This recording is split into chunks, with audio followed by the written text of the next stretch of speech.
Good morning. This is Jason Dean coming live at you again for another Film Fanatic show.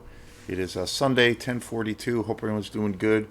It is a pretty nice November day. Just an average day. Seasonally correct with temperatures, I guess. So yeah, we're approaching Turkey Day, Thanksgiving. So yeah, hope everyone's doing good. I've been again lately with a lot of these videos. I've been doing shows on a lot of movies that I saw. Lately I've been watching some movies that I've seen before, but I've kind of been revisiting them.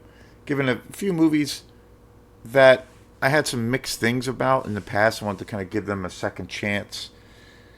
And then mainly I've been working on videos or watching videos where I've been, I kind of accumulated quite a few movies the last few months through my purchases at Goodwill. I go to Goodwill quite a bit for Blu-rays and DVDs.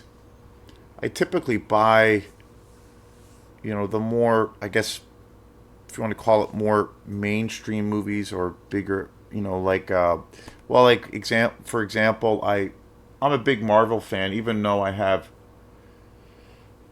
super duper Marvel fatigue and I'm kind of sick and tired of a lot of the movies, especially the newer ones, but I'm still a fan. And so I pretty much have, completed the collection of the movies that I love in the Marvel universe. With the completion of the Avenger films and some of the Spider-Man films and what have you. Black Panther is one of my favorites. So I typically when I go to a place like Goodwill, that's where I will find those kinds of movies, and especially um, with their, for me, wanting to focus on buying mostly Blu-rays. I still buy DVDs, but predominantly now, whether I'm going to Bull Moose, especially when I go to Bull Moose, that's usually all I'll buy. But when I go to Goodwill, I will occasionally buy DVDs, and I have bought some. So between like revisiting a few movies that I've seen that I've had some mixed things about, and I wanted to kind of give them a second chance because I sometimes believe that like sometimes something doesn't really connect with you at first, and then it grows on you. Sometimes you watch something years ago and you watch it now, and it just doesn't age well, and it just doesn't really hold up. Um, there was a movie, one example of a movie that I kind of liked years ago, but then I watched it now more recently, and it was just really dated in all the worst ways. And that was a movie called Falling Down with Michael Douglas. I liked that movie back in the day, but I tried watching it again, and it was, I don't know, it was really rough and really dated. Um, some movies that there were certain things about it, about the particular film, but that I kind of liked and I was intrigued by, but overall I just was not a fan of the movie, but I wanted to, and I've given it a chance, for that reason. Ridley Scott's Prometheus is as an example of that, where I've just reached a point now where I've watched that movie. I've as many. It's funny because as many problems as I have with that movie, I've seen it so many times, and there's always been this thing about that movie where there were certain aspects of the movie I thought were really interesting, but and I've seen it twice, within the last year, and now it's at a point where um, I can't even watch that movie anymore. I just totally dismiss it. So it's always a dilemma, or not a dilemma, but it's funny how your relationship to certain movies and certain things don't age well. And sometimes it's completely the opposite of where it will be even more interesting now when you watch it, especially if you have a good, for me at least in my case, especially in the a case of where it's a movie I really love and I get a really great quality version of that film. But today's show is on a movie that I have been a really big fan of for a very long time. I remember seeing it in the theater, and it's a movie. It's a science fiction horror film that I feel is grossly underrated. I think it's one of the best um, combination of those two genres that I just really, really, really love. really good science fiction, really really good horror, and that is Event Horizon. I did a show on this a while back. I think when I first bought this, I believe I don't know if I have a copy of this. I don't think I have a copy of this on DVD, but I've seen this movie multiple times. I watched it again last night, and again I saw this film in the theater.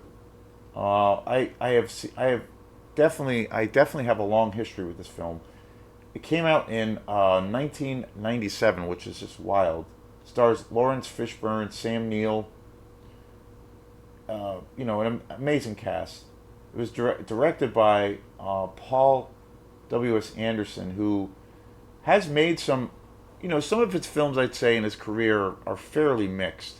But he's made some you know, very cool sci-fi based films.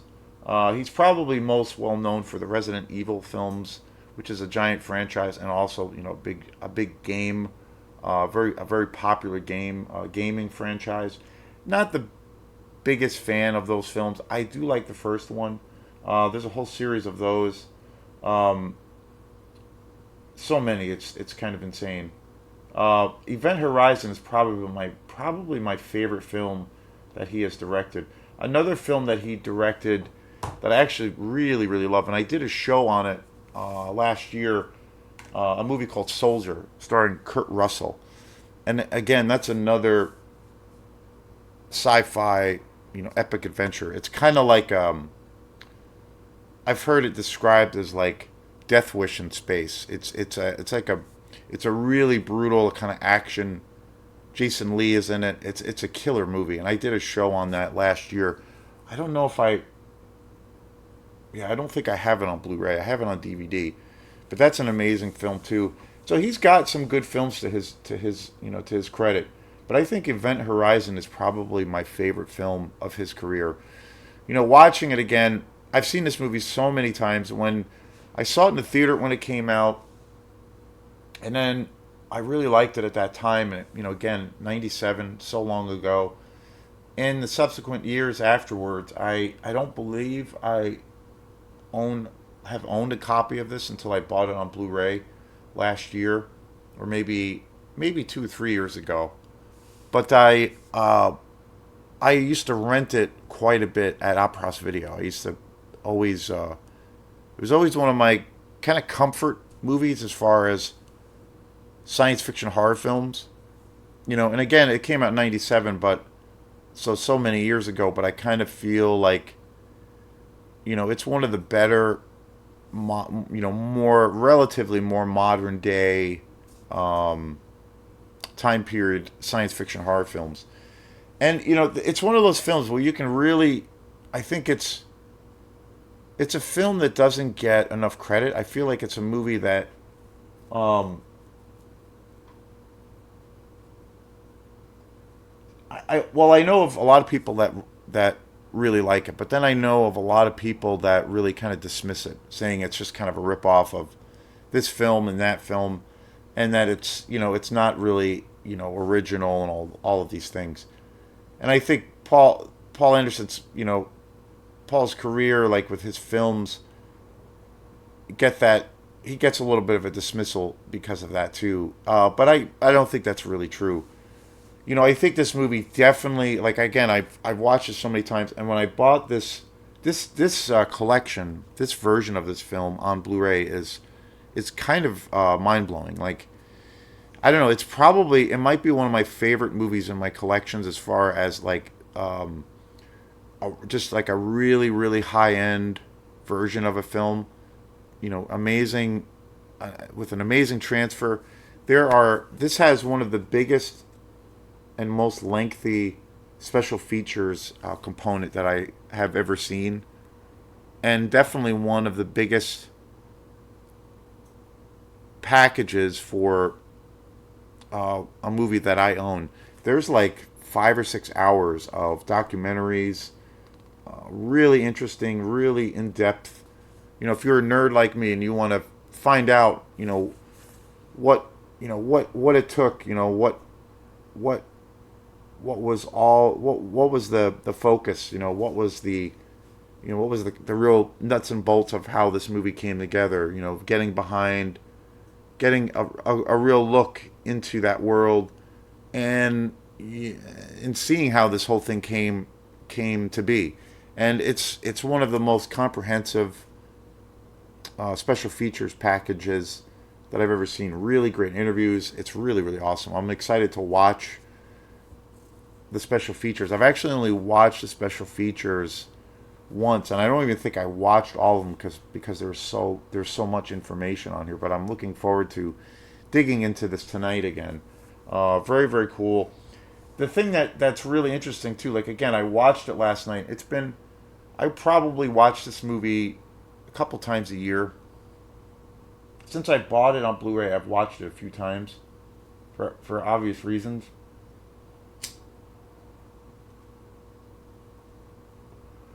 And the thing is, like, it's pretty obvious. Like when you watch this film, it's pretty obvious the influences. And I kind of, since I've seen this movie so many times, I I can really see the influences of some really iconic science fiction movies that and horror films that came many years before this movie, and I can really see those influences in this movie. Probably the biggest influence of this film, and to a degree, it's almost a carbon copy of the story or the setup. Probably the obvious, I would say the biggest influence on this movie is Ridley Scott's Alien. Like it's very much so, especially this film has about four different acts, and things change. The story, the narrative, everything changes changes dramatically and drastically from kind of the alien thing or alien influence once you get to this, I think the third or fourth act. But I would say Ridley Scott's Alien, without a doubt, is probably the biggest influence on this movie. And it's kind of obvious, it's kind of obvious. Another film I think that is really, really tremendously influential on this movie is Clive Barker's Hellraiser. I think it's definitely got that vibe, especially when there's kind of this plot reveal and the way they show the it has this film is very much a supernatural based horror science fiction film. And when it really gets into the core of the story and kind of the exposure of what this ship, the Event Horizon, is really doing, it does have lots of obvious references to Hellraiser. And I think into itself, that's kind of an interesting combination of style and or styles or influences. Because they're both obviously very much in the horror genre, but tone the tone, even the aesthetics, very very different. Very very different. And so I would say Hellraiser has a major influence on this film. And there's also a few scenes in this movie that really really remind me of Stanley Kubrick's The Shining. There's one scene in particular which I feel is almost a tribute to The Shining. The famous, well, like with Alien, it's the kind of the way the cinematography, the setup of the characters, where you have this crew and they're called on this last minute mission, and all hell breaks loose. But it's a little bit of a slow burn, and a lot of the long panning shots. You have that, and I feel like that really is a pretty obvious influence. So, but I think, and then in The Shining, there's the iconic scene in the Overlook Hotel where the elevator basically opens up in the original Shining, and there's like an ocean of blood. There is a scene in this film where there is this kind of corridor in the Event Horizon where it fills up with blood, and and it gives you this, and you start to get this big giant plot reveal that the ship itself is kind of this living, breathing thing. Um, but the thing that is really cool about this movie, and I can see, maybe people out there that are, critical of this movie or don't really give it the credit that I think it deserves. I could see that perspective of people saying, "Well, it's too much like Alien. It's ripping too much off of Alien. It's too much like Hellraiser." But I have to say, all of those influence, even though I can tell, and it's pretty obvious, I think it totally works in spades for this movie because when you get to the second or the third act and kind of the actual story as to what's going on, it's completely original. It like has this whole shift of where suddenly this movie suddenly this movie becomes its own thing, particularly around kind of the science and the supernatural element around this like multi-dimensional craft that can, bend time and space and it can transport people, ships, and into these multiple different dimensions and acts as this like portal and basically opens this portal to hell and it's a very interesting fresh kind of approach. And I think when the film opens up and you kind of get into those aspects, the movie for me is like so awesome. I mean, I think visually it's a gorgeous movie. I mean, when you think that this movie was shot in '97, kind of right on the cusp of when CGI was becoming a thing, but it wasn't quite there yet. I think this movie mostly relies on all practical effects. This film has some really awesome kills, but I think the narrative of this kind of multi-dimensional, time-traveling portal scenario in the story makes this movie really, really unique and different. And again, it's not like at first you kind of feel like this film is um, there that maybe there is an alien species on board, or maybe you feel that there is some kind of demonic spirit, or there are demons that are causing these things, or that the ship is a ghost ship and there are ghosts that are communicating with that are communicating with the crew. But then as you get into the film, you realize that there's actually none of that. And what the ship is, what it reveals itself is it's actually acts as this, multi-dimensional craft that can, transport itself through time and space and travels to these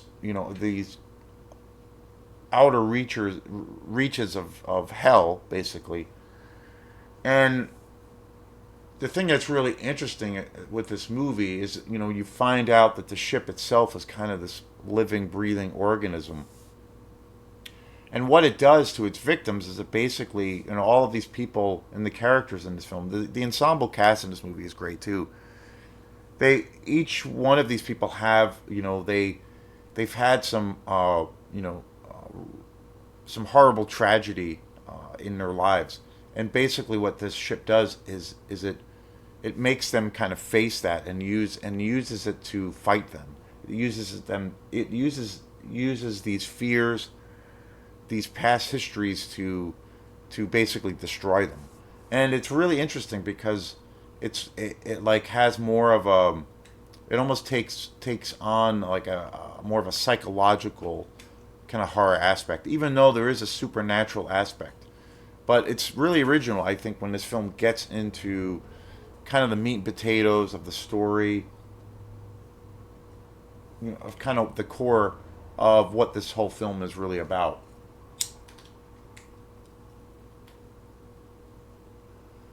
And I think it works, even though it's got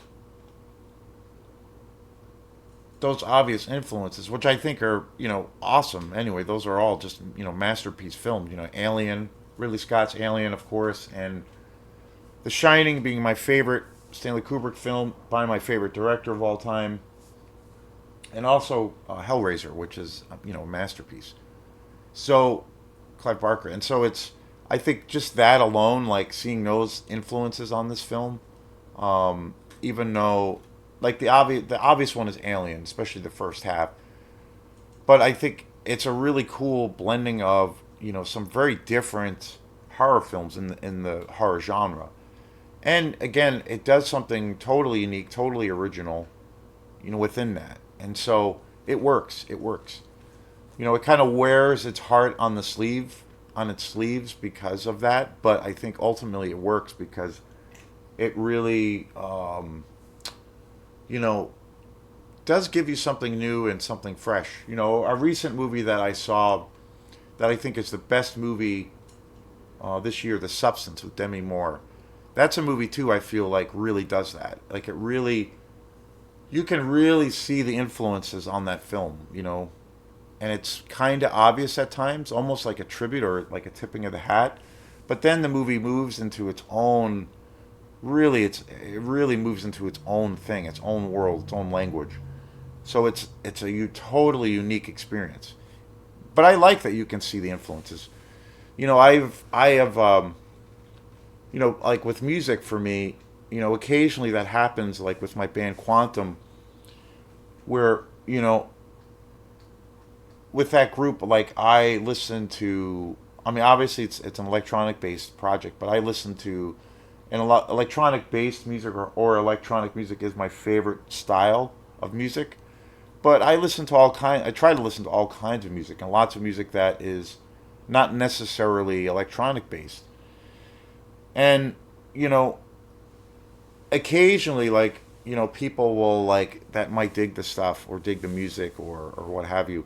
Occasionally, people will come up and say, "Oh, this really reminds me of this," or "This really reminds me of that," and I really appreciate that. I really love when people say that because I know there are artists out there that don't like if they're compared to somebody that they really look up to, and I love that. I think it's great because it's always going to come out in its own kind of weird way, and it's going to always be different. I think for the most part, I think naturally it's going to happen, and I think in the case of Event Horizon, I think that's that's what's happening here with this film. And again, this is one of my. I have some really great Blu-rays that I feel are like in my top tier as far as being a collector, being a huge fan, but then also scoring on like kind of the ultimate edition or version of a film. And I feel like this is definitely one of my favorite collections in my collection as far as I have, as far as really getting the definitive copy of a film that I really love. So fabulous film. If you're a big fan of really great sci-fi and really great horror, this is definitely it. So thanks again, and we will see you next time. Peace.